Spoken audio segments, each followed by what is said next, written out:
ain't nothing like when you're just trying to be righteous, get through your work days, but you just gotta deal with these coworkers that just do the most, from just being petty, grown men acting like little women. What else you got? You got the WWB, working while black. You got just all the little politics that goes around and all the unspoken about things that you just deal with. Just try to get to the finish line. That brings me to my next point. What if at work you could just catch five with somebody? They had an old catch five room. You just take a quick five with them. They got the gloves. Nobody gets hurt. And, after that, we just go back to the work day. I just feel like that would make work relations way better amongst folk if they had an old little take five room where you just could get it off your chest. Whether that person wants to participate or not, they would have to. And then after that, you just go back to the work day. Oh, whoa, welcome to the Best Friend Weekend Podcast. It's your man, Aldo NICE. Whoa, I guess I'm going to go second. Welcome back. Welcome back. Welcome back. It's your boy Mace. It's your boy Rog Smuve in the building. Well, it's your boy Lesean C.A.P, bro. Man, we out here, man. And look, Lawrence, we was about to. Rumble actually made me think just then we should probably have caught five with Raj for the last 2 weeks. Definitely take a couple minutes in the take five room. The take five room would be 2 times though. 2 times last 2 weeks. Should have got in there with him. Man, you know what I'm saying? Like, look, I'm an adult. I was adulting. Peak adulting. I got things to do. I this is important to me. I'm glad I got welcomed back with open arms. Yeah, so love y'all boys. Missed it listening to the last few podcasts, man. Really been missing out on the show. So I'm happy to be back. I always got something. Welcome back. Always got something about what's going on, man, and about what we do, and always pick out one thing. And the funniest thing in the world to me, listening to the last 2 rumbles, is. Which brings me to my next point. That's the funniest shit in the world, bro. It always is. That's the cliffhanger. Like this nigga could go all the way to the top. Like pass up Kevin Hart with a show called Which Brings Me to My Next Point. Yeah. Yes. We started discussing a comedy special when I was home last time. And I told him that I want to produce a comedy special on Rumble with that same concept. So be on the lookout for that. I'm definitely. I would pay $39.99 to go watch Rumble. Yeah, man. But he said a take five room at work, man. You got some coworkers that you kind of already considering that could be candidates. I'm gonna say 100%. But I know we don't talk about work like that. I'm good with it. I'm gonna say 100%, but that's all I'm saying. That's it. Yeah, it's a good 3-4. I run up in a take five. My office is small. It would have to be like campus police or something. It had to be somebody who's not really in my department. I feel like the apex predator in my department, so I don't feel like it really would behoove me to take five with anybody in my current job. But if we talk about my last job when I was at the schoolhouse, okay, anyway. We appreciate that. Yeah, shout out. Good looking out. Yeah. Good looking out. You know who you are. You know who you are. We see you. Good looking out. So anyway, yeah. At my last job, I had a few that could have caught a little uppercut, a little left and a right hook. There it is. Yeah, definitely. He said that you wouldn't even have a choice though. No, he said if you get called out, you got to go. You got to go in that room. No, I'm going. I'm going. And at least we're going to talk loud to each other. Well, that's at least. Now you got to put the gloves on. We you could got do the that. box. That man might not want to do him, or the girl might not want to do her. But I'm saying, we going at least go in there and talk loud to each other. Now you bring me in, I'm a Pacman Jones your ass in that bitch. Now what if you get in there with somebody and you didn't call them out and they walk in there and they just bust your ass? I mean, you didn't know it was like you didn't know they knew something. I think the old school perspective, and I think that we all got an old school perspective on fights, is that it kind of like the new school perspective is somebody's gonna die, right? Like that's the new school perspective. Like if we fight, someone might not be me or you is gonna die. But the old school perspective is the nigga, I respect you now. Like we got it, we got our hands, we hooked it, we duked it out. Both gave our best. You beat me, or I beat you, and it's respect. It's done. So like that's the new school perspective. No, that's the old school perspective. The old school perspective. The new school perspective is somebody got to die. I'm sorry, but I think I kind of disagree with that from just this standpoint. My perspective, which I consider to be an old school or a middle school perspective, even would be, if you beat me, you got to fight me every day. I was thinking that's what I was gonna say. But then we could be cool. Then I respect you. Yes. I gotta win one though. Hey, if you get me in the take 5 room on Wednesday, I'll see you Thursday. If you get me Thursday, I'll see you Friday. But that's you beat me on Friday, Monday morning, first thing. Take 5 room. That's the thing about it though. So like, I get what you're saying. You're gonna still be mad. A nigga beat you up, right? Naturally, you're gonna still be mad. I feel you. But they always got to have somebody bigger than you that's like conducting the fight. You got to have the referee. You got to have the person that's going to be like, might be able to either talk to you or might be able to like rough you up a little bit and be like, nah, y'all boys did y'all. That's it. Like, and then then you got. But what if the referee is like the referees in them AAU games in Georgia? They jump in. They in the jump. They beat the hell out of that girl, boy. Hey, let that boy have it too. Man. Hey, but if you ain't seen that YouTube clip, look it up. What if a woman call you in there though? What if a woman call you in take 5 room? You got to go in there with So look, I'm gonna be honest with you. Boxing gloves, I think it kind of takes away from the whole domestic abuse. So so if she called me in there, then I'll probably go in there and play around. Just play around. Nah. What if she punch you in your nose and it start bleeding? She got to get there. She got to get there. Like, honestly, there's a select. Like you playing around, but I'm saying you said you was gonna play around. Like you playing with her, and all of a sudden she sneak one in on your guard and hit you, bam, right in your nose. She might. Yeah, shit could happen. Like honestly, like I'm imperfect. I'm imperfect. You still playing? Yeah, like I'm still playing. I think I'm still playing. She hit me in my nose and I start bleeding. I'm still like, oh damn, she got me. But I'm, like, okay, like she probably could tell everybody she won, and then I honestly couldn't. That's a case for making shit better. I'm not really about conflicts or some shit like that were to actually happen, which is very far fetched. Some shit like that was to happen, I probably would be like, all right, she got me. We cool. Right. I got a feeling, Roger, you'll be in the take 5 room 3 times a week. With that. I don't think honestly, my personality is in a place like this, in a place that's very liberal, like Denver, is not very appreciated. Like, it's not like I'm loose. I don't care what people say to me, and that leads me to like not care what I say to people. But people always seem to take the negative out of it whenever I might just be clowning, and then I always end up on some sort in that take 5 right room. Essentially in the take 5 room. Yeah, I mean I hear that. Hey man, the take 5 room is a great concept, man. It's gonna go in the Rumble comedy special, man. We got a lot of things. You ain't been here in weeks. I know we got some other conversations that we want to have, so we're going to put a point in there, and I want to talk about 2 things real quick before we really, really get into it. Well, 3 things. First thing, a lot of fraternity people in the NPHC for the last week have been contacting me. Shout out, this podcast brought to you by Big Brother Brightstar again. Sell the Savage hit me up and was like, I'm ready to whip some anybody ass 2021-22. Whenever you want to do that, I'm with the shits. I told him relax. He got into a grown man fight the other day. That was very funny.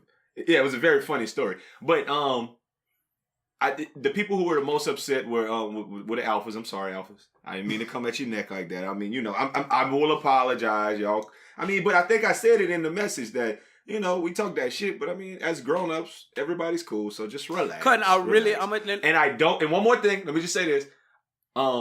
From the highest mountains to the deepest sea, there are no finer women than the ladies of Z5B. A kiss for your beautiness. I don't know if I defended my sisters like that, but yeah. So did. I didn't defend them like I kind of should have. I knew they would be mad at you though. That's why I kept amping you up. I'm gonna be honest. I'm gonna be honest with you, Cutting. As far as sharing notes go, Cutting, when I saw that, I was like, huh? And then I listened to the podcast, and I was like, oh, okay, that's what it was. Like.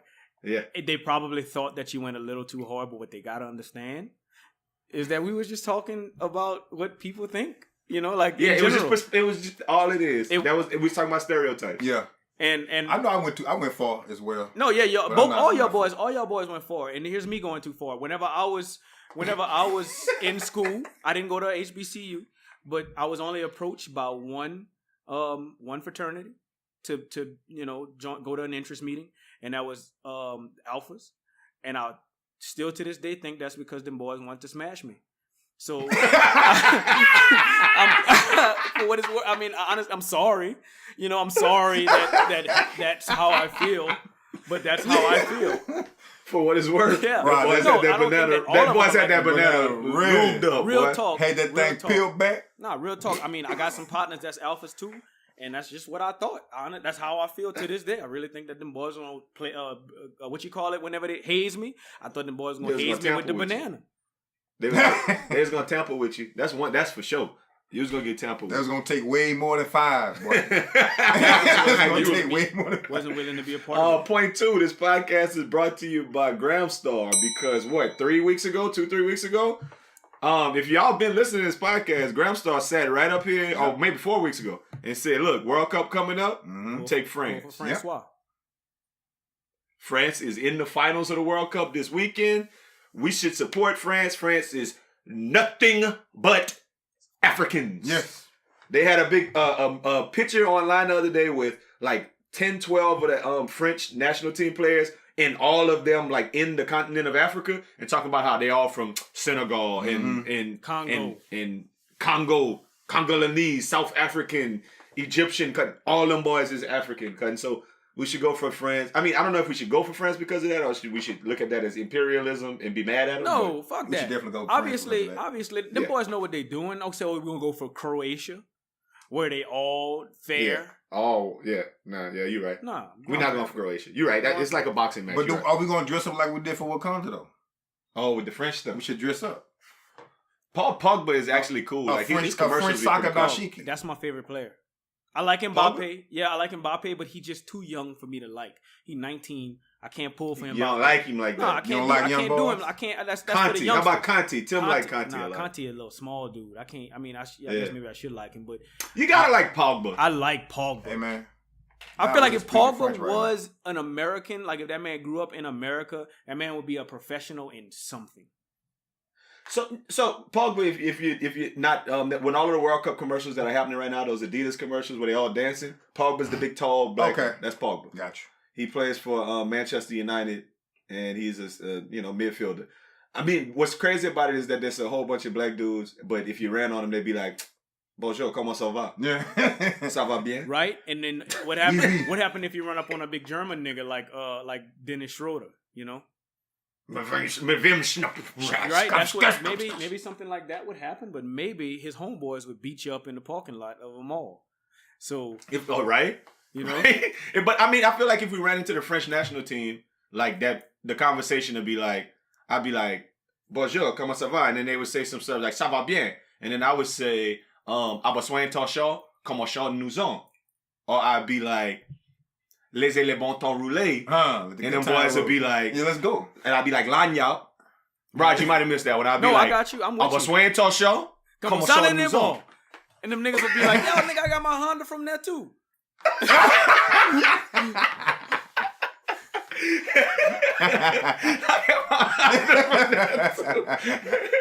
Hey man, I want y'all to go and put that on Google Translate what I just said and try to figure it out, man. The person who could tell me what I just said and post it on the site, the free hat. You get a free hat. You get a free hat. I ain't gonna lie, bro. Shout out to my boy. This podcast is brought to you by Jacob Jambone. Straight up. Whenever we went to Cancun, I was on the bus clowning. Every day on the bus clowning. You know that's what I do.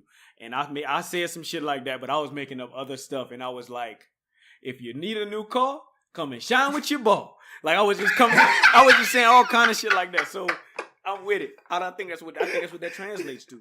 Do you think it means? Yeah, I know what it means, but he said if you need a new car, come and shine with your ball.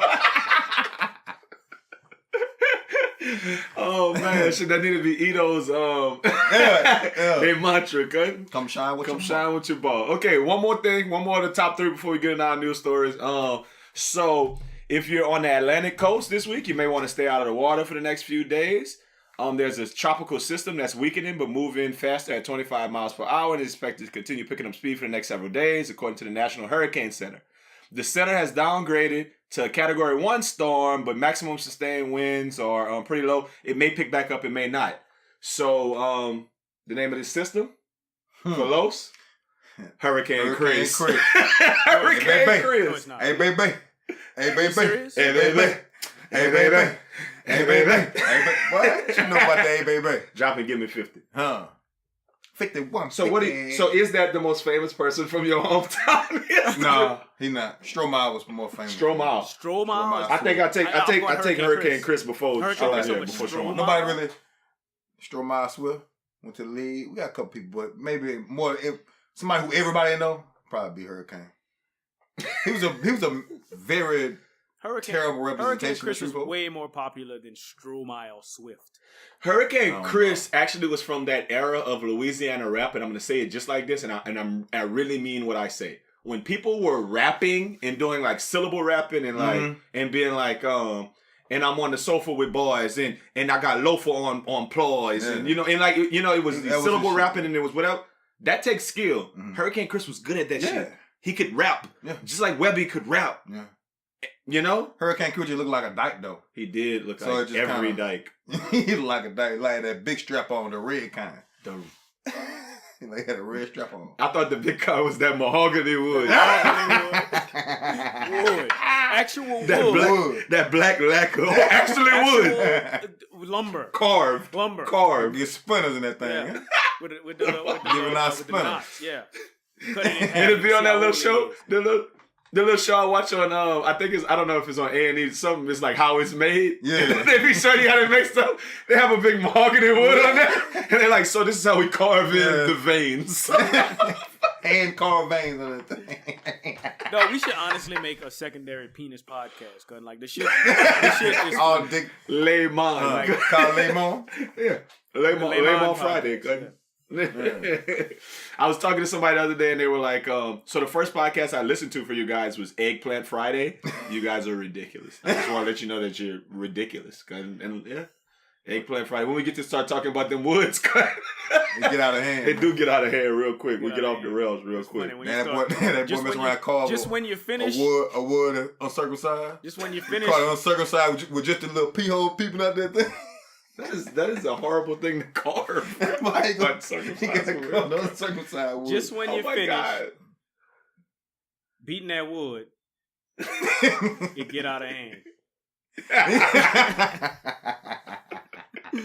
Quickly get out of hand. Quickly get out of hand. All right, man. So some big topics we want to talk about this week. So I'm gonna start here. We're gonna reference last week. Talk about this week. So we had some musings last week, some surmisings even, man. This podcast brought to you by Pacman. Tam listened to the podcast and she told me, look, she sent me these posts and I forwarded to you guys. Because we asked on the last podcast, was March 14th the last song on Drake's album recorded before the diss track by Pusha T, or did it happen after? And we talked about this and we went back and forth about what it would mean for the song. Was Drake intending to come out with the story of his son and he was just beat to the punch, or whatever?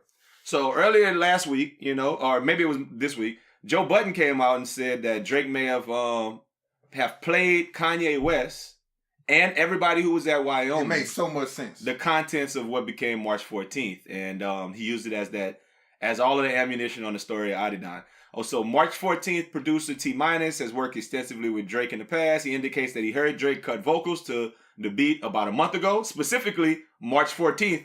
They say that's probably why he names the song March 14th. And then he went out there, like, people was really tracking the story. On March 15th, he was playing... Coachella? No. He was playing Fortnite with Ninja, right? And then he got on the plane and was telling people he was going to Wyoming in the morning. So that was March 15th. So people were checking the receipts and saying, so on March 14th is when he recorded this song. And then he played it for Kanye, and everything happened that way. That's probably why he was going at Kanye so hard on the diss. He was really going to Kanye. But the diss hadn't come out yet, though. No, I'm talking about when he made the diss back, the Duppy freestyle. Yeah, that's probably why he was going. But Kanye hadn't. But Pusha hadn't mentioned his son on his album. Oh yeah, he didn't. That was afterwards. My thing is, I'm just gonna say it like I've heard. They got a couple of people who say this all the time. You got to be more careful. Yeah, I think that's sloppy. That's sloppy on Drake's behalf. But he wouldn't think that man would go do that though. He wasn't thinking like that. Like Kanye would go back and be like, "Guess what, Push? This what's going on. He got a son. He gonna have a Adidas rollout." Maybe he didn't say nothing until Drake said the stuff on the Doopy freestyle when he said, the energy from your boss, he doing stuff I never thought or whatever. Yeah. What'd you say, Raj? I think one thing that we need to realize in life and in the music industry and in every single thing is that people lie, cuz. You know what I'm saying? Like I'm gonna say like if somebody come out and they say, "Man, Al got 6 toes," and you really got 6 toes, but you want me to say that you got 10, then I'm gonna say you got 10. I don't get it. I don't follow it. No, what I'm saying. So like whatever you want me to say, whatever you want me to say whatever you want me to say to improve your image, I'm gonna say that if I'm your man. So who's lying? I think Drake's lying. Who do you think's lying? I think he actually Drake. I think he absolutely. You think that song is called March 14th because he made up a story to cover the back? Absolutely. Wow. I mean, that gets really meta. That means he had to go through and kind of piece everything together. He just thought about his receipts. It's just a comeback. Everybody knew I was with Kanye on March 15th or whatever, so I'll just call the song March 14th to make it look like I made it before. Wow. And then I'm going to get my producer to say some shit and then this and that. Why wouldn't I just make up an elaborate lie? Because how many times do I try to dupe people? Me. Doopy freestyle. Right? So, bam. Just put the garlic in the pot, man. Bam. Wow. Okay. I didn't look. I've been thinking about this. Yeah. But that angle never hit me, and now that makes a lot of sense. Why would he? I mean, I know Drake has the in the past. He's made a song called December 14th or something. I think was that. What is it called? And I mean, it was because it was on Screw's June 27 beat. So he used the same thing, and he was like, okay. So he went back to March 14th. What would make him call that song March 14th, except for what you're saying right now? That makes perfect fucking sense. Damn, I would have said March 5th or something though. Yeah, that'd be so like I mean, like him. I already had January 3rd. Ben had January 3rd. You know, the January odds of March. 3rd. Yeah, that's wild. Well, odds of March 50. So there you go. We're like some shit. I don't know. April Fools or something. April Fools. So they called the song St. Patrick's Day. No, that'd be the 17th, right? We all look, we wrong. Valentine's Day. Valentine's Day freestyle. Good one. That was Martin New Year's. It should say, "Do you love me?" Oh, he could have called it Monkey Day. Monkey Day. Monkey Day. Okay. I don't know. I'm convinced. Raj just convinced me. Raj, you might be right. So because of all of this, though, Pusha T still selling records. Drake's selling billions of records. Kanye ain't the only one who ain't never saw no money because of this with his little messy ass. He definitely messy, though. Fuck nigga. I don't like that kind of stuff, dog. You can't, like, you come tell me something and then y'all get into a little scuffle and be like, well, this is what he told me. Here's the thing, though, Cutting. I mean, and so, like, even just digging deeper into the rabbit hole, all these niggas eating off of this, bro. Like, everybody eating. Like, what you don't realize is that, or you probably do realize it, I'm just saying it's sitting on the surface. It's like hiding in plain sight, right? That all 3 of these niggas drop albums, like, within the last 3 or 4 months. Like that was like the June takeover thing. Kanye, like literally, like all of these boys drop albums. They might have like these niggas in cahoots, bro. Like that's really how I feel. Like that these niggas are really. In cahoots. So you think it's along the line of some wrestling type shit? Like it's like we know WWE. Dog, it's like we know it was. It's like we know Drake. Like ain't nobody knocking Drake off his pivot. You could hate on Drake as much as he want. This podcast is brought to you by Just Devon. And you could hate on Kanye for his political views and whatnot. That man, you still gonna eat, and then the Pusha fans, whoever that is, gonna still whatever 10, 12 of y'all right? Is. But I still think Pusha is held in high regards in a bunch of different facets and fashion and just being cool and music and all kinds of things. I think that all of these boys eating off of that. That's the way of the world right now.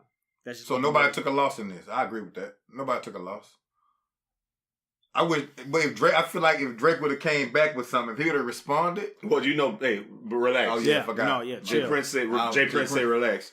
Yeah, I do not want a courtesy call, bro. Look, we'll be recording the podcast right now. All of a sudden, he'll look down, his phone ringing. Oh shit, 832 number. Oh shit. I heard it already. Hey man, trouble gonna beat you home. Beat you to your front door. You see a nigga outside your window doing this. Chill out. Come on. With a hand grenade in his hand. To further this, I'm a little bit more upset about something else this week. I can't I've wait. posted about it. I've been all about it. So Drake's album, y'all know we were talking about last week. We was in it. Yeah. And last week when we continuously kept saying, Kiki, do you love me? We were saying it because we from Louisiana. It has a trigger man, bounce, feel. Yeah. We love the song. And in the last week since the podcast, now it's an Instagram challenge, and I fucking almost hate it right now. Shiggy. What's the one name? Props to the Shiggy Show. Shiggy Show is the one who was like, so I'm a clown? So I'm a clown now? Yeah, that's him with the face paint. So, yeah. I mean, shout out. Go look at the Shiggy Show. I mean, he do some borderline funny stuff. I think it's pretty fucking corny. You think the Shiggy Show funny? I think this nigga is like one of the funniest niggas on the internet. I don't think so at all. He ain't funnier than Ha Davis. I don't like people who do physical humor. I like Shiggy Show. That's all I got to say. You like people who like body be all falling and flailing and shit. I don't like that. That shit not funny to me all the time. I like Shiggy Show. I like it. I think he's funny. It take a lot of energy to be funny if you him. Like, you gotta do too much. I think you can't run both lanes. No, but I think the shit with like Stephen A. Like the nigga did the Stephen A. shit. That shit was funny to me. Okay. My thing is, everybody can hit here and there. So when he hit with the, so you think I'm a clown? That's how he got on, right? Like, you can hit with some funny things here and there that blow. This obviously blew because I was on. I saw like a video from like the New York, like it was the news, like the New York City news, and it was like, oh, this popular challenge by Odell Beckham dancing to it, started by Instagrammer The Shiggy Show, doing this awesome dance, and then it's Russell and Sierra, and it's just everybody doing they renditions of it. He was on the Breakfast Club, man. Who? Shiggy. Yeah. This week? Today. Yeah, he did it. Wow. Like he did the shit on the show. So let's just go here with it, man. My opinion is just, I've told y'all this, is fuck that, dog. Hey, if they got a song that come out that's like I'm serious, if it's like hooker, the hooker, I'll do the South Side, the South Side, and them boys get out there and do this Harlem Shake and doing some more new. Y'all don't know nothing about it. That's a no-go. If y'all gonna do a challenge to this song, it need to be New York. It gotta be the Josephine Johnny. Now, it gotta be some Beanie Weenies, some Nero going on in there. It got to be. Raj, am I wrong though? Shouldn't we be doing this? Shouldn't we be battling and coming at each other? Yeah. So let me tell you how I feel about it because I know how you feel. You got a monkey. I'm really curious how you feel because I think you should feel me. I gotta give you my timeline. I thought about this. I really thought about this because I know how you feel about it. I know you don't like cultural appropriation. I know you don't like that. Especially if they steal it from I know Louisiana. You don't like that, especially when it hits home, right? Because that's home for us. So I know you don't like it. So here's my timeline. I think it was beautiful for Drake to come out with Nice for What first. Because he gave a shout out to Big Frida, right? And nobody know nothing about no Big Frida outside of where we from. No one. Well, no, Big Frida's pretty popular. She got a whole TV show. She got a huge show. Yeah. Okay, well, nobody knows. The New Orleans bounce isn't huge. And she's like a big, or what is that a she? What is big? Is regional. It's a regional, right. Yeah. Cool. So Big Frida, not the type of music that she's into isn't that big. I think it was like a good, like Drake signs with a New Orleans based company, gives a shout out to New Orleans like big time, like really put New Orleans on the map. Yeah. Okay, cool. And then came out with what's the name of the song? In My Feelings, right? Came out with In My Feelings. Cool. I think a lot of people in Houston know about New Orleans bounce because a lot of people visit New Orleans. It's closer to New Orleans. It's also half Louisiana. So a lot of people in Denver don't. A lot of people in New York don't. Wherever the Shiggy dude is at, a lot of people don't know about New York. So he's in New York, right? People don't really know nothing about New Orleans bounce. So I think he just caught a vibe. I think he caught a vibe. And so like on purpose today, I went and I wanted to find the original video. And that shit is funny as fuck to me because it don't match.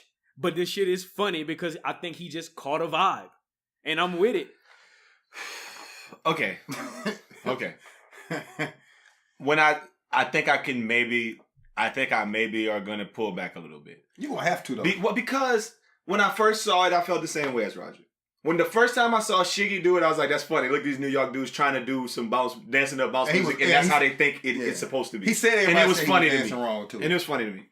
He said everybody said he was dancing wrong to it because people from Louisiana like that's like not how they go. Like knowing him, he was clowning. Like I'm clowning. Right. I saw this. Shiggy do it. I saw Shiggy dance to it, but I also saw Mario the Comic do it too, right? Like, I mean, I think you might have Mario said the Comic. But Mario Comic did it the way it's supposed to be done. Right? He did it the way it's supposed to be done, and I could respect that too. I could look at that and be like, like, okay. And then I'm looking at Shiggy do it, and I'm like, that shit is funny. Like, that shit is, he just really catching a vibe. Like, this is how he really feels like when he hears this song. He in his feelings. He in his feelings. Tama Means was like, look, he over here, like, she was like, Mario the Comic not even doing nothing. He just standing there he just barely moving his arm. I'm like, no, he's doing everything. He's doing the exact way it's supposed and to I be. will tell you that if look at that one video on Shiggy, and then every single video from my dog, who'd you post today? Famous Amos. Oh no, I wanted to get there. My dude, Famous Amos. The hype man. I bet you won't. Bet you won't. Look at you doing the swim move. I know you're gonna get to him, but the hype man is very important. And the fact that the Shiggy had the hype man going, like, whenever he was doing the little I'm driving with you part, like, or riding with you, screaming and shit, like, that shit get me going. No, I bet you won't. If y'all don't be seeing them Famous Amos, that boy cold, man. That'd be so fun. When he got out the ambulance. Famous Amos is killing it, bro. I bet you. But like, dude. I want to know what I think about whenever I see people like that, like. Especially, so not so much the In My Feelings challenge, but the Famous Amos challenge. The dude, like, when he's doing that. Nobody be doing that as a challenge. But it's funny. Go ahead. Right? No. Y'all, you sleep. This nigga gave $2,500 away to people that was doing it. Like, okay. $2,500, and I like he actually gave that money away. When I see that, I'm thinking to myself, I wonder how much money Mouse getting from this, because that's an old song. Like, that song came out like 2007 probably. Yeah. How much money is Mouse getting off of this? Because I know Drake's still eating. Mouse ain't eating off that song no more. But he started to again because Mouse got that track that's gonna make you bring it back though. Yeah. Right. He probably still eating off of that. Cause I'm on Wipe Me Down. I'm on Wipe Me Down. Head, shoulders, chest, shoot. I mean, my hashtag that I put today, and I'm respect that boot, is my hashtag, and I'm just gonna keep saying respect that boot as the hashtag. Stop playing. Don't play with us. Don't play with us. Please don't play with us. I respect it. No, but so one thing I did see. So this podcast is brought to you by K Gates. I think he called himself, I don't know what he called himself. Him? Al Quran, something different. You talking about the Saints nigga?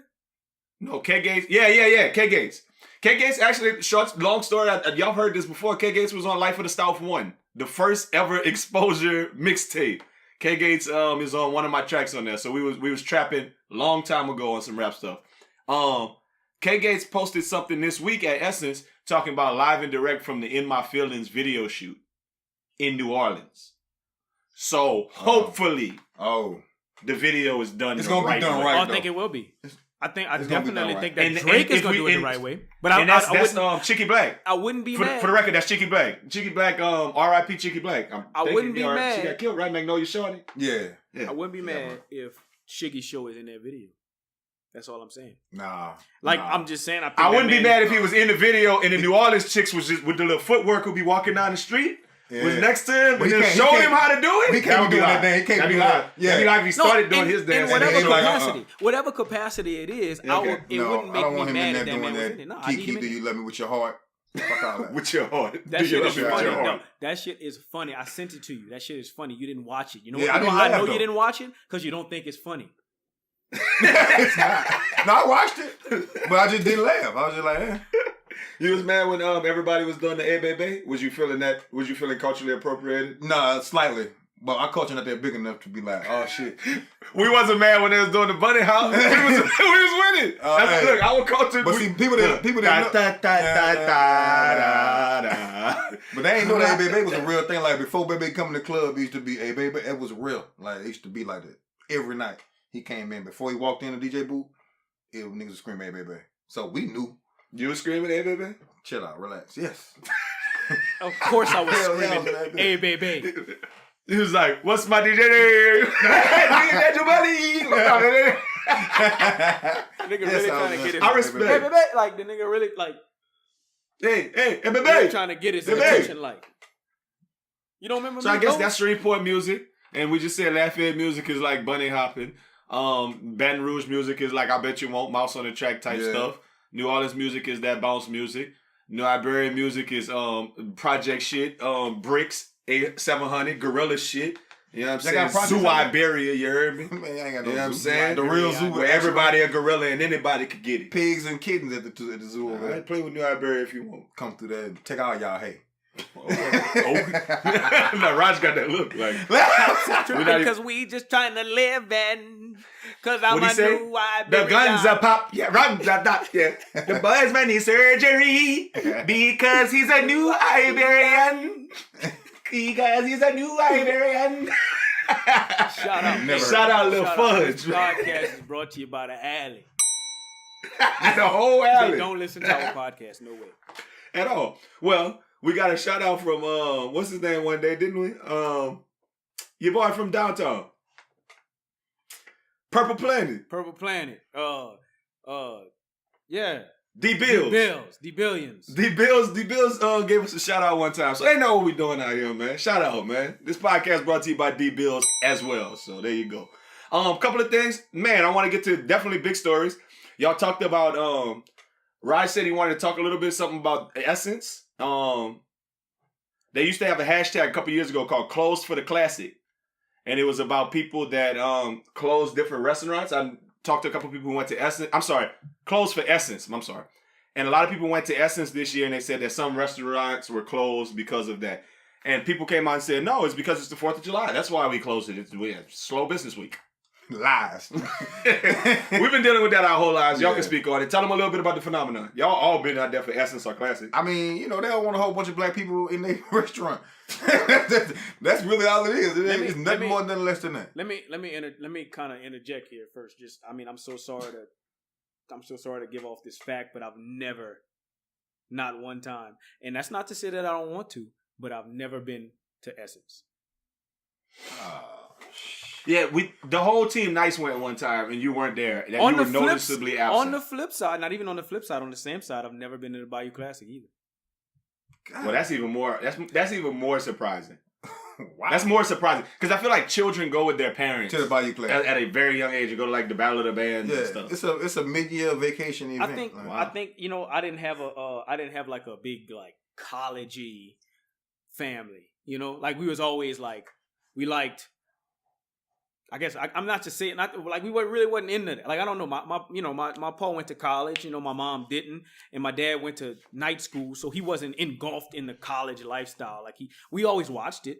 Like I always watched, like the TV was on that Saturday. We was watching the Bayou Classic, but I've just never been. Like we just never really went.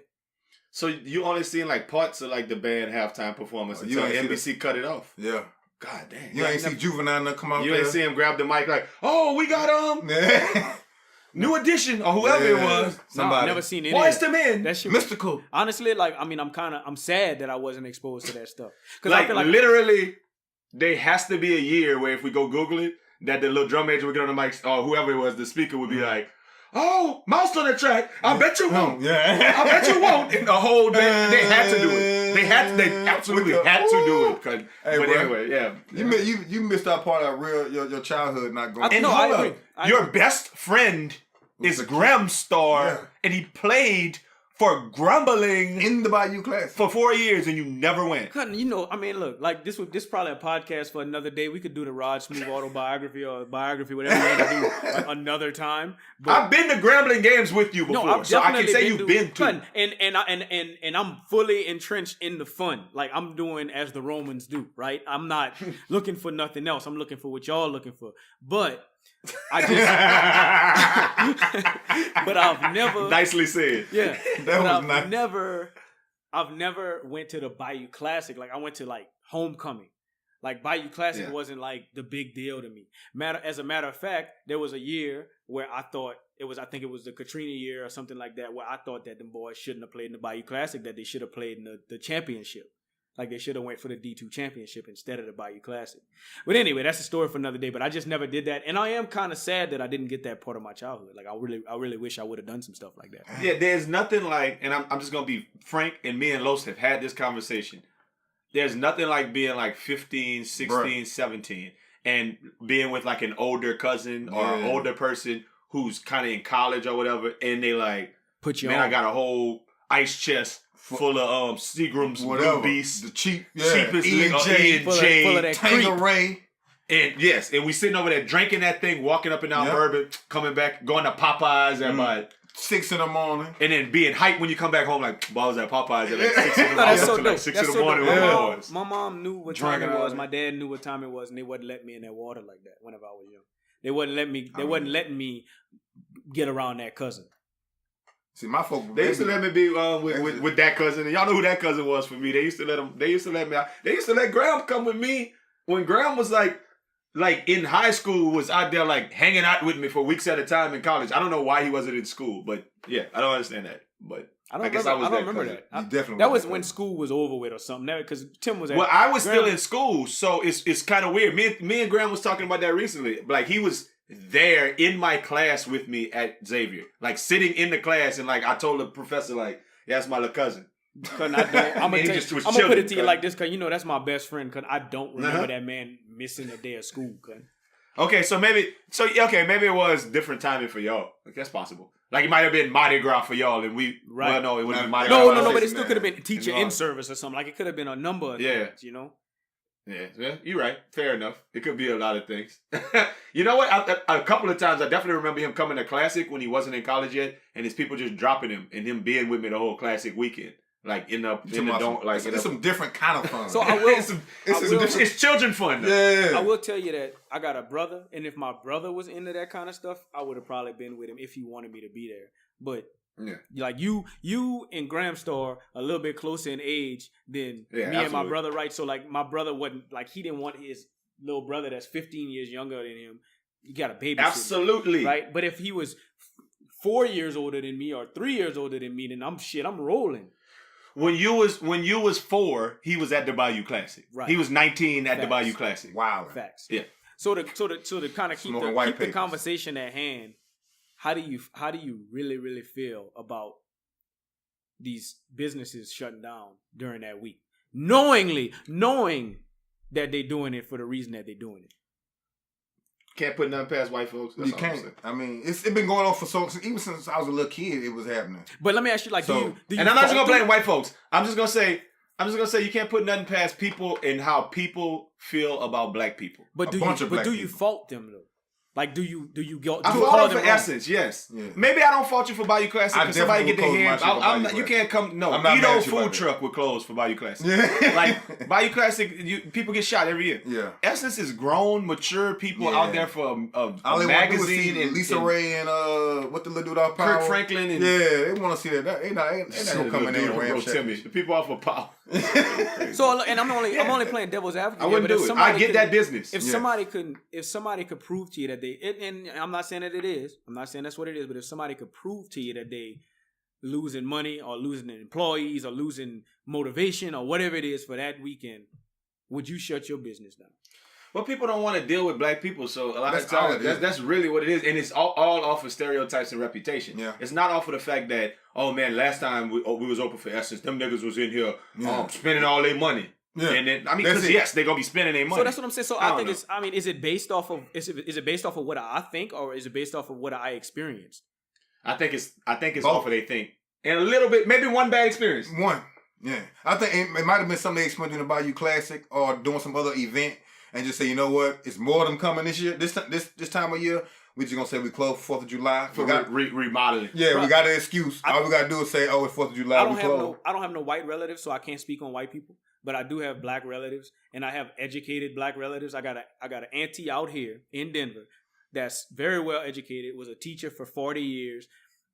And we took her in the B. We took her to a restaurant, a family-owned restaurant that we was very close with that family, white family. We was very close to this family that owned this restaurant downtown. Y'all used to live in the outhouse and they used to live in the main house. No, we lived in the plantation. Yeah, and my mom cooked shrimp inside. That clothes. So the clothes of the Widowmaker. So anyway, and bro, you brought your aunt there. We took my aunt there. We took a couple of my aunts there, bro, and they was embarrassing, cuz. Like we like, man, these are our friends. Like I could see if we just didn't know these people, but we took you here and you really, really acting up in here. Like what they do? Like they just was complaining about everything. They just was finding stuff to complain about. So I'll say this because I'll say this real quick. I had a talk with somebody today at work about this. That's called spotlight anxiety. When like black people are acting like coonish and you feel like embarrassed about it. That's a real thing. It's a real phenomenon. I feel embarrassed when I see other black people. But rule number 1 is always, thou shalt never speak ill of other black people in front of non-black people. Now, cause we ate it. I hope y'all just ate it. Cause we ate it. Cause we ate it, and it's cool. And then we ate. On the flip side, I got a homeboy that I worked with in Louisiana. I'm not gonna say what company, but I got a homeboy that I worked with, and every time we go out, it obviously was his goal to figure out how to get our meal for free. I hate people like that. So that's what I'm saying. I don't like that. So no, that's all I'm saying. And you know, for what it's worth. But I guess I don't feel like it's embarrassing if you complain about something. If it's something you can't deal with, let's just small. Like what they complain about was the shit floating in the water. I mean, it wasn't nothing. It wasn't rice floating. What I'm saying is it wasn't things. If you got a hair in your food, if you got something disgusting, if you got something that's very like inconvenient to you, then yeah, complain, like speak up, you know. But these weren't things that needed to be addressed. Like it was, you know, like the food took a little longer than normal. Like I don't know if that's stereotypical or not, but yeah, definitely. If somebody's complains about food, that's cringeworthy. I hate when people complain about food, unless it's just like really like I looked at it, I'm like, oh, that's not even cooked. Yeah. Like I would have to feel the same way. If I don't feel the same way and you're complaining, I feel this the way. Podcast, but that's not right though. You can't. This podcast, right, we all have bad experiences. This podcast is brought to you by Dimitri Saliba. You know that's our favorite, whatever he is. Exotic. So my favorite little foreign. Yeah, we go to Cheesecake Factory. I'm gonna keep this short. We go to Cheesecake Factory. They ended up having to put his cheesecake on the grill 4 times. Not 1, not 2, not 3, but 4 times. They put his cheesecake. I'm sorry. His grill? His steak. Excuse me. His steak. Right? Y'all just they put his steak. He got a steak. They put his steak on the grill 4 times. Brought it back to him, and it was still fucked up. It was so fucked up that he just covered it in the potatoes and sent it back. And so I spoke up. I said, hey, I'm just letting y'all know this steak was fucked up. They sent it back 4 times. Like, y'all got to do something for that, right? Right? Yeah, I agree. You know what they did? They chuck y'all to do. They gave us a free cheesecake. Not a steak. Cheesecake slice. real. That's not really good customer service. No, not at all. Hey, look. We're damn near pushing up on it, and we got like 3 stories that we have to get to. Right, NFL, 3 niggas. Let's get to it. First one, Pacman Jones, who I often refer to as the best player in NFL history, because if you do all that shit and you're still on the roster in the Roger Goodell era, you got to be the shit. Right. So he was involved in an altercation at Atlanta airport on Tuesday night, according to police. He was in a fight, and he's currently a free agent. He left him with a laceration on his face and resulted in the arrest of an airport employee, Frank Ragan, who was determined to be the primary aggressor. Police said the fight took place near Gate B6 at the Hartsfield-Jackson International Airport after that dude who works for the facility management company ABM made some sort of gesture towards Pacman. The two exchanged some words until Reagan struck Mr. Jones with a closed fist, according to police. During the course of the incident, Mr. Reagan also struck a companion of Mr. Jones, causing an injury to her hand. Atlanta police said the incident, in summary, Mr. Reagan was determined to be the primary aggressor and was taken into custody. He was charged with 2 counts of battery. However, the narrative is Pacman Jones got in a fight at the airport. What are y'all thoughts? Not surprised at all. I mean, the dude kept running up on Pacman. Obviously, he must be a youngster to not know Pacman get people killed. I will say, I just don't understand. I will say this, that I don't know if you read. I don't think I heard you read this in the story, but Pacman Jones don't have no charges filed against him. Like none. Scotch free, got on the plane. He good. Yeah. But they look at that like still you were involved in something. And I hope TMZ has the video. No, absolutely. And that man is a free agent, and he might stay a free agent for the rest of his life now. But he is 34, so it'll be easy.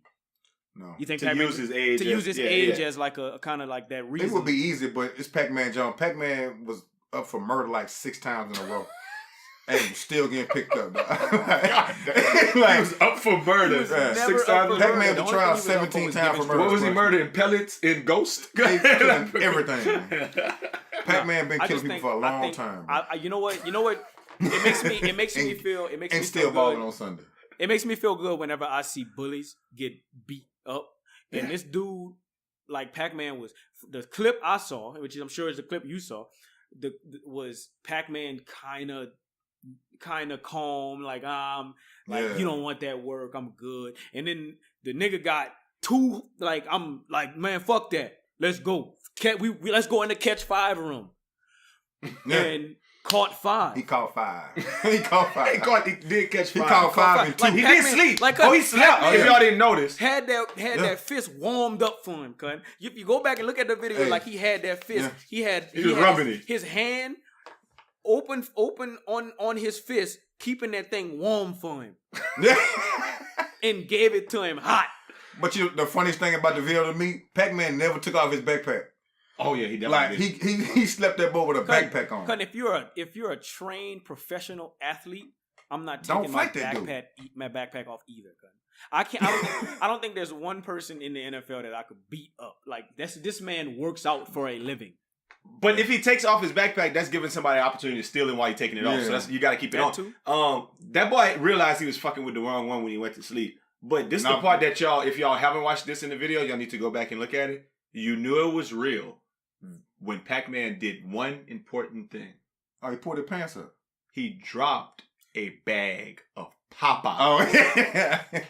Nigga had Popeyes from the airport. I didn't know there was Popeyes. So that shit was probably like $14 for 2 piece. Yeah. He dropped that bitch, and then he was like, then he pulled his hand from under the mitt. And warmed it up. Thanos' hand. That Thanos daddy ready. He had all the gems.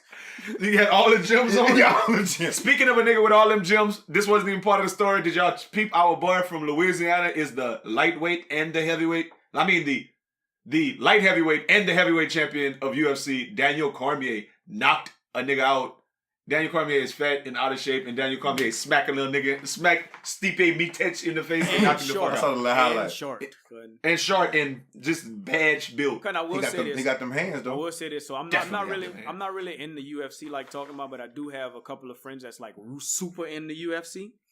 And what I was more focused on was when Brock Lesnar big ass got in that ring. And he pushed the hell out of him. Pushed him. And I was like, damn, this nigga don't have no chance, right? That's what I was thinking when I saw him push him. So I asked my friend, I said, how in the world, like how could Daniel Cormier have a shadow of a chance? Right? Stipe Miocic hasn't lost in 3 years. Like Daniel Cormier is the shit. And that's what she said. She was like, I don't like Daniel Cormier. I just don't like him because he's like the dad. He the dude that tuck his sweatpants in. Like his sweatshirt into his sweatpants. Like that's Daniel Cormier. He's like a dad figure. I don't really like him for that.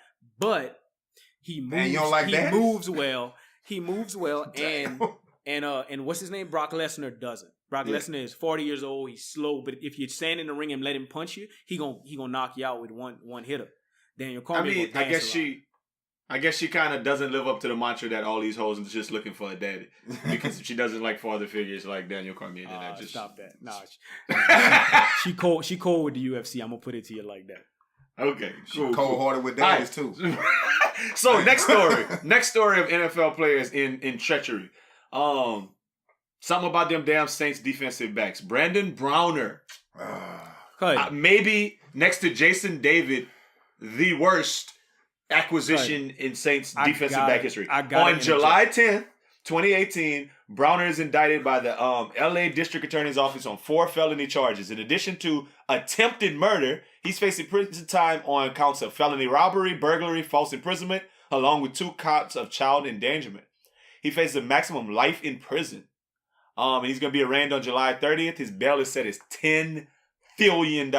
So what happened was on July 8th at 10:07 a.m., he broke into this chick's crib per police reports. And someone noticed a man attempted to break in through a locked window at the Laverne residence and promptly notified the police. Prosecutors say once Browner was inside, he threatened to kill, I think this is his ex. Her name is Foster. Her last name is Foster. And he chased her, dragged her, and attempted to smother her in a carpet. Damn. They said he had physically forced the victim into her residence when she tried to escape. Browner flees the scene before police arrives, and he took a Rolex that cost 20 racks. They said back in 2017, Browner's ex-girlfriend, the same chick, and mother of his 2 children filed a temporary restraining order against him. In her written application, she cites that Browner had physically assaulted her, broke her tailbone, busted her eardrum, and given her several black eyes. She also intimates that Browner threatened to kill her, quoting him as saying, "I'm a bust on you.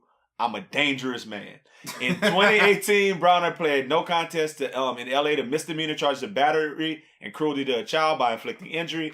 And he served a day in jail, 3 years of probation, 48 hours of community service. And he was told to stay clear of this woman for 3 years. And that was last month. And then within 1 month, he got an attempted murder charge. I know I just gave you a lot to digest. And I know Roger always picks one part to say. So what do you think? The beginning. So I'm at work today, and somebody's told me, "Hey, did you hear about that Saints defensive back that did blah blah blah?" This nigga was a Saint for 1 measly year. What did they think that since we had Darren Sharper, like we got Brandon Browner too? Like, you know what I'm saying? Like, I mean, yeah, that's what they think. So like, I never seen former Patriots cornerback, former Seahawks cornerback, because that's what he is. He's a former Seahawks cornerback. He won a Super Bowl with the Patriots and the Seahawks. Like, this is not a Saints defensive back. This dude was on the team, and he's not, like, for 1 year, and he was garbage.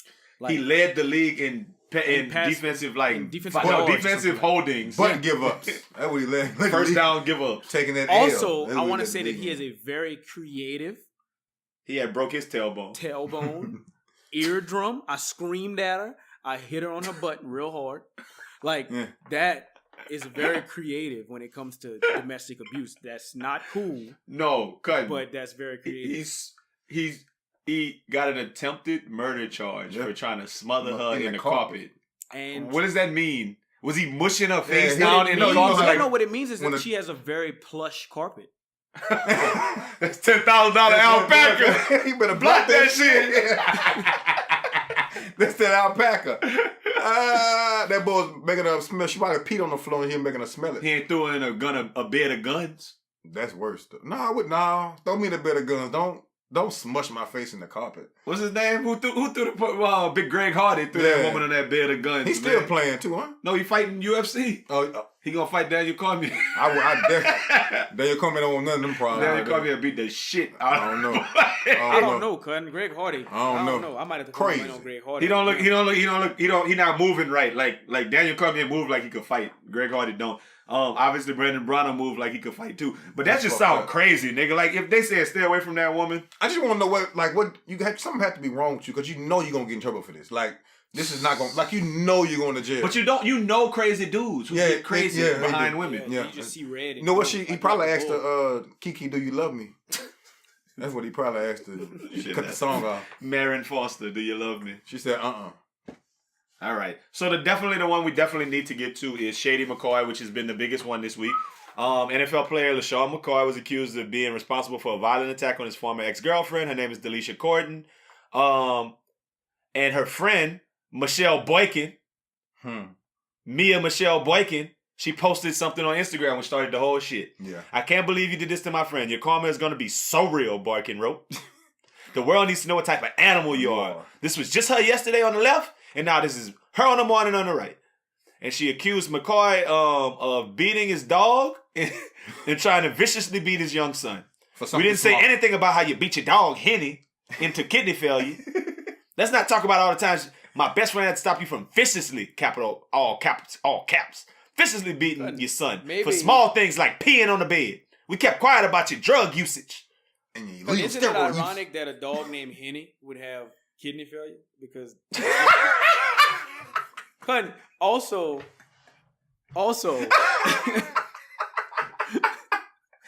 no, look, I'm fucking done. I'm done. Also, I'm done. If a dog named Smokey had like lung cancer, right? And so also, I was very shocked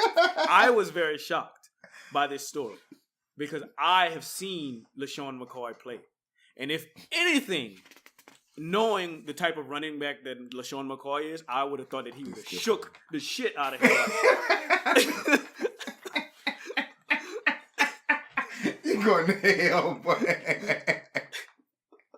That nigga's dumb. I can't even. He would have shook this juke stick. He would have juked him. Juke stick. He would have juke stick. That's what I was. Oh my God. R2L2. R2L2. Hey, at the best friend weekend, we do not take domestic violence lightly. Let's go. That woman look bad off. But when I looked at that picture again, it do really look like she just got busted in the head maybe twice. Not me. It looked like she had a cut right in the middle. And it looked like her eye. Both eyes were swollen up. I mean, they had all blooded up. She looked like she got busted in the head. She do look like she got busted in the head twice a couple of seconds ago. Like, no, leave the blood on me. Yeah, let it dry. Like, yeah. But from what they're saying, you said they put a hit out on her. That's like... Yeah, I mean, there was somebody went in the house or whatever, trying to say it was him. Still, that's... My thing, what did she do? Okay, let me give a little bit more context to this. For one, fuck the friend, because she said he beat his dog and he beat his child. They're trying to get him that Vic treatment, and they're trying to get him that Adrian Peterson treatment. She like looking at the headlines, like, what can I say to get? And you do steroids. She's trying to get him fired. Yeah, that's all that friend doing, man. So somebody need to find her. She better be lucky Shady don't send them boys after her. Because Shady's already been known to send them boys. He on some Ray Caruth shit. Yeah. He'll send them boys to your crib. Like straight up. He might shake the shit out of her. Okay, so basically, Lesean McCoy and his friends and his families, they went and they tried to move that woman stuff out of his house in June. Yeah. Like the woman been living in his house for 2 years. Yeah. They were in a relationship 2 years ago, and they were no longer together, and she been living in that man's crib with 2 of her grown children, rent-free, for a long time. But the attorney claimed that the eviction could not be done because they gave the eviction notice to her 16-year-old son. Damn, she got a 16. She must be bad with a big 16-year-old son. That's Marcus Vick ex baby mama. Really? Mm-hmm. So that's Marcus Vick child. One of them, yeah. So that's why they said something about beating them dogs. It's all making sense. Yeah. So when they gave him the documents, he like, nah, I couldn't. Just say you gave it to the little boy so we could continue. They squatting in that man's crib. Yeah. So he sent somebody over there. He was telling her, look, you better give me my jewelry back because them boys might come to your crib and rob you for that jewelry. Yeah. Then all of a sudden, them boys pulled up to the crib. He sent them over there. He said, look here, bro. Absolutely. But my thing, he's in court. He's in court trying to get it done the right way too, though. He could have waited a couple more months. He wasn't even nowhere around. Like he was in Miami or something, from what I understand. So basically, he said, and I quote, "For the record, the totally baseless and offensive claims made against me are completely false. Furthermore, I have not had any direct contact with any of the people involved in months." Yeah. He was very particular about his words. He had furthermore, that means that you are very legal. Like that's furthermore. If you type furthermore in Word, it's gonna put it in like a green underline and be like, "Hey, this is only used in legal terminology." Legal Zoom. Yeah. If you put it in legal Zoom, it works. Like, yeah, cool. and he had his alibi ready. He was already in Miami with people. Cash. I mean, the story came out like he the one who beat that girl up in the crib. Yeah, that's how she put it out, but he wasn't even there. But that's what the friend was alluding to, that he beat her up. Well, why wouldn't you say that? So let's go back to the Drake story, right? If James Harden, homeboy, beat you up, and I'm the person that can get the most flack, like I'm the person that could get you the most news time, James Harden beat you up. James Harden beat my ass, cut. Yeah. No, I mean, Like Tupac, that's why Tupac went to jail, right? Because the friends say raped the girl, And then he got like, and he got the sodomy charge. knew nobody would care. Yeah, Tupac. It was Tupac. It was Tupac. Yeah, I mean, it makes sense. Shady McCoy is wrong though, and we don't know if he did. We don't Okay. know for sure. Right. Allegedly, if he did send them Fair boys, enough. allegedly, because we don't know.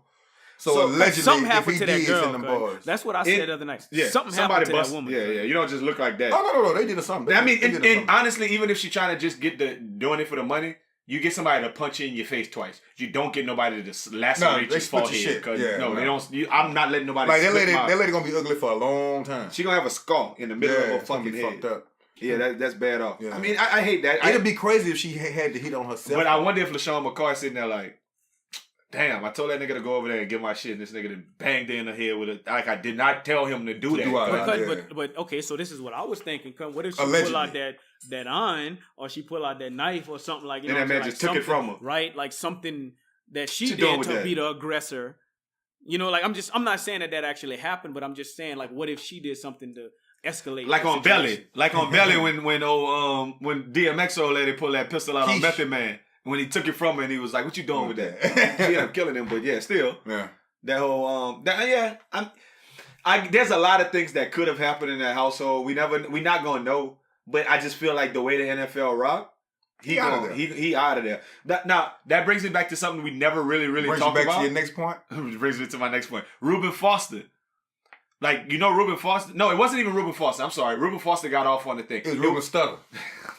It was a Reuben sandwich. It was okay. So, so it was Reuben from the Western Park. But It was Ruben Stutter. It was Ruby Tuesday. Flying so without the wings. thing about it was a dude who used to play for who was it? For the Raiders. He was a rookie last year. He fell down the draft boards because somebody accused him of rape. I can't remember his name right now. Google the story.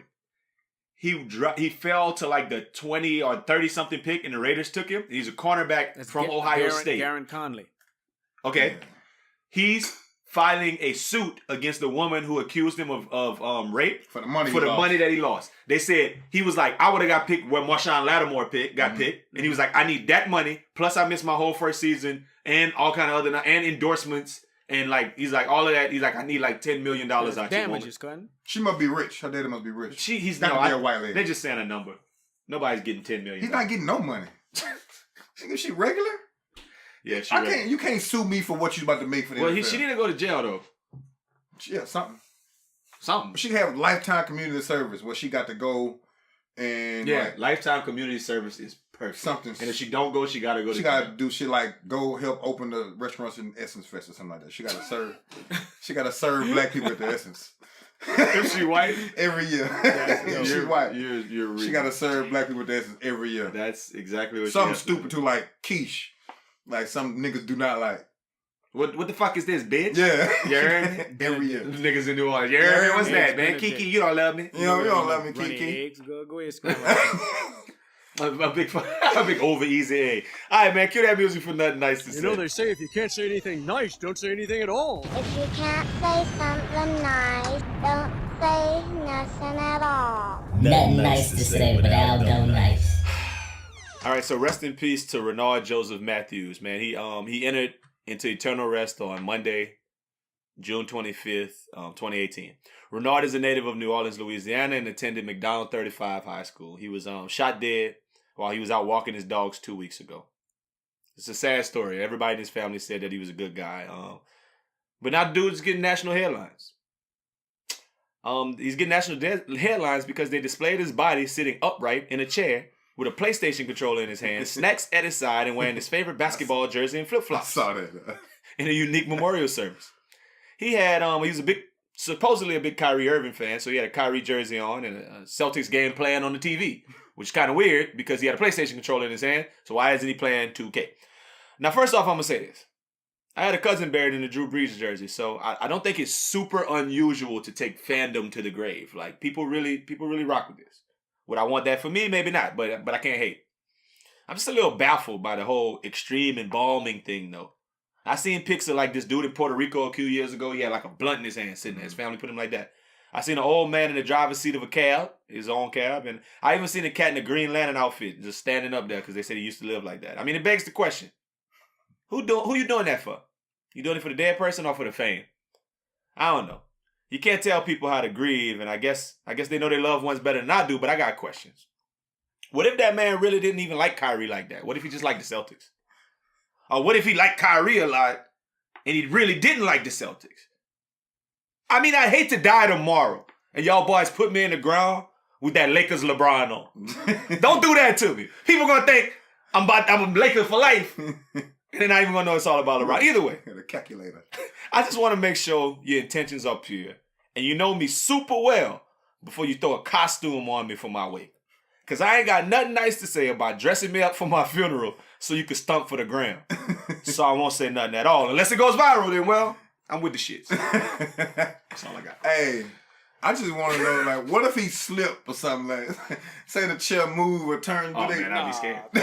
So, Cutting, I think that he's very well secured, Cutting. So, like, honestly, whenever I got the notes, when I got the notes, Cutting, I got a totally different story about Matthews. I didn't know that happened. I saw something about it was an autocorrect, and I didn't correct it because I didn't want y'all to hear the story until I said it. I actually saw something about the YMCA getting renamed because of something, and some dude named Matthews. But Cutting, so I just checked this out, Cutting, and it's not funny, but like the most like the number one thing that they did to me was put that do-rag on that man, Cutting. Keep it wicked. Cutting, they put the do-rag on that man. Like, obviously that man got the boy had shades on with some with slides on. Inside the house playing PlayStation, watching the game. I think he had some little chips next to him and stuff too. It was the Boosie Hot. Some Doritos? Yeah, some Doritos. He had a remote control, like a remote for the TV. Cutting, okay, forget the Doritos. This nigga got a zebra cake next to him. A Barks root beer. Boy, stop it! Yeah. That means y'all gonna put a Star Crush next to a nigga? Yeah. A fudge round. A big fudge. A fudge round. What if that man was to come back, like you said, if that man was to come back and say, I don't even like zebra cakes like that. I don't like them, man. I would much rather fudge rounds. I'd much rather the little Christmas tree cakes. No, I liked oatmeal cream pies. Way better. I like honey buns way better. I like Nutty Buddies way better than that. I eat sugar daddies all day. That boy got him next to a zebra cake. Zebra cakes. And it looked like it's just one. You know, zebra cakes. So they bought a pack. Somebody had to stage that though. Like he already kind of ate one. So I do want to touch on that. I really think that's like, I mean, Cutting, it's a step in evolution. Like, that's crazy. I don't think that it's anything for the gram. I think that's crazy. Like, that's just creativity. Like, I don't want to be buried. Honestly, like, I mean, where I'm at in my mind, I want to be buried, traditionally. You know what I'm saying? If somebody loved me enough to cremate me and want to keep me in the house, if that's good with God. No, that was just for the wake. They put that boy in the ground. They put him in the ground. No, they left him like that. Okay, I understand that, but I still want to be displayed, regularly. Like, I don't want to be museum style. I want to be regular style. You want to be laying down? Yeah, I want to be laying down. I want to be resting, because I don't want to be on that game. I don't want to be. So what if we go tell your mama, like, no, Roger told us, like, on the podcast that he really wanted the headphones and the mic. He really wanted to have a Cowboys jersey. Nigga, that nigga a harness. You're a harness, huh? One lifetime, because if I come back and somehow remember that you did that to me, Cutting, I'm obviously, Cutting, I'm doing. Yeah, I probably would kill you because I know that you could come back. Al told me he wanted to be buried with his nigga. So and I would with a mahogany wood in his hand. We freshly carved. Yeah.